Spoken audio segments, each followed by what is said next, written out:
Hello दोस्तों, blockbuster movie में आपका स्वागत है। आज की ब्लॉकबस्टर मूवी है मधुमती। 1958 में रिलीज हुई थी।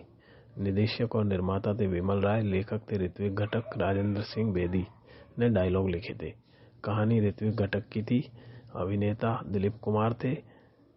दूसरे कलाकारों में वैजयंती माला, जॉनी वॉकर, प्राण और जयंत। संगीतकार थे सलील चौधरी, गीतकार थे शैलेंद्र। 1958 में बनी हिंदी भाषा की फिल्म जिसमें वैजयंती माला ने तीन रोल निभाए थे। फिल्म फेयर सर्वश्रेष्ठ फिल्म पुरस्कार से भी नवाजा गया था। फिल्म वर्तमान से शुरू होती है। देवेंद्र दिलीप कुमार एक अभियंता हैं। अपने दोस्त डॉक्टर तरुण बोस के साथ कार से रात को तूफान और बारिश में पहाड़ी रास्तों से होकर अपनी पत्नी और नवजात बच्चे को लेने रेलवे स्टेशन जा रहे हैं। रास्ते में भूस्खलन के कारण रास्ता बंद हो जाता है। दोनों दोस्त एक पुरानी हवेली में पनाह लेते हैं। हवेली में देवेंद्र को पुराने जन्म की बातें याद आने लगती हैं। वह अपने दोस्त डॉक्टर और हवेली के चौकीदार को कहानी सुनाता है।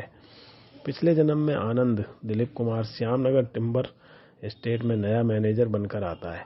उसकी मुलाकात मधुमती वैजयंती माला से होती है। दोनों में प्यार हो जाता है। आनंद खाली समय में मधुमती का चित्र तैयार करता है। कारोबार का मालिक उग्र नारायण प्राण बड़ा जालिम है। वह मधुमती को अपना बनाने के लिए आनंद को काम से बाहर भेज देता है तथा मधुमती को हवेली बुलाता है। उस समय ठीक 8 बज रहे होते हैं। आनंद जब लौटकर आता है तो मधुमती को ना पाकर बदहवास हो जाता है। जंगल में आनंद का नौकर चरणदास जॉनी वॉकर उसे सारी सच्चाई बताता है। आनंद उग्र नारायण से बदला लेने हवेली जाता है। वहाँ उग्र नारायण के नौकर उसे मार मार कर अधमरा कर देते हैं तथा जब उग्र नारायण का वफादार वीर सिंह आनंद को मरा समझकर खाई में फेंकने जाता है तो मधुमती का पिता पवन राजा जयंत रोक लेता है। हाथापाई में वीर सिंह और पवन राजा दोनों मारे जाते हैं और मौका देखकर चरणदास आनंद को बचा ले जाता है। जख्म भर जाने के बाद आनंद चरणदास की मदद से रामपुर डाक बंगले में रहने लगता है और पागल सा होकर मधुमती का चित्र लेकर जंगलों में इधर उधर भटकने लगता है।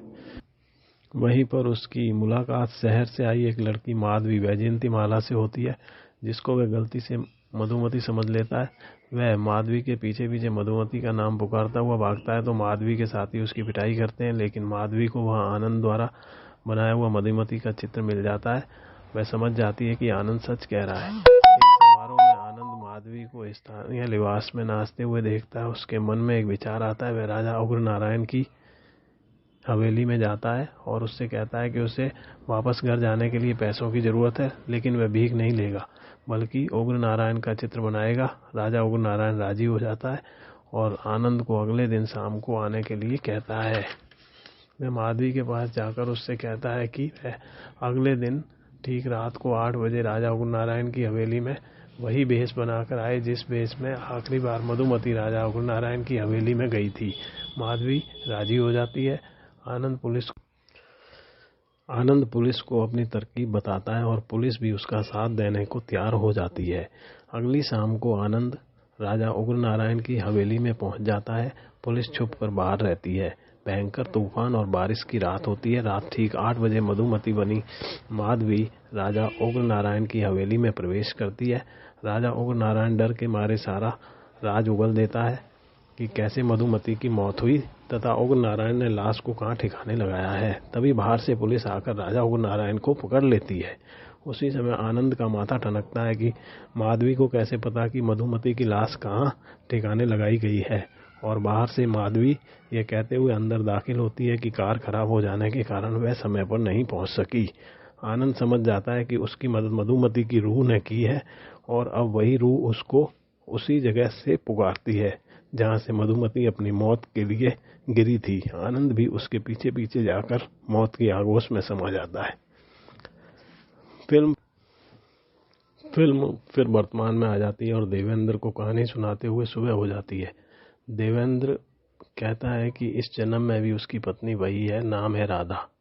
तभी उनकी कार का ड्राइवर आकर बताता है कि रास्ता तो अब खुल गया है, लेकिन जिस ट्रेन से राधा आ रही थी वह दुर्घटनाग्रस्त हो गई है। दोनों दोस्त तुरंत रेलवे स्टेशन के लिए रवाना होते हैं और वहां जाकर देखते हैं कि राधा वैजयंती माला अपने बच्चे के साथ सुरक्षित है। देवेंद्र राधा के देवेंद्र राधा के पास आकर कहता है कि उनका साथ इसी जन्म का नहीं बल्कि कई जन्मों का है। तो दोस्तों बहुत ही बेहतरीन मूवी है ये। इस मूवी को सर्व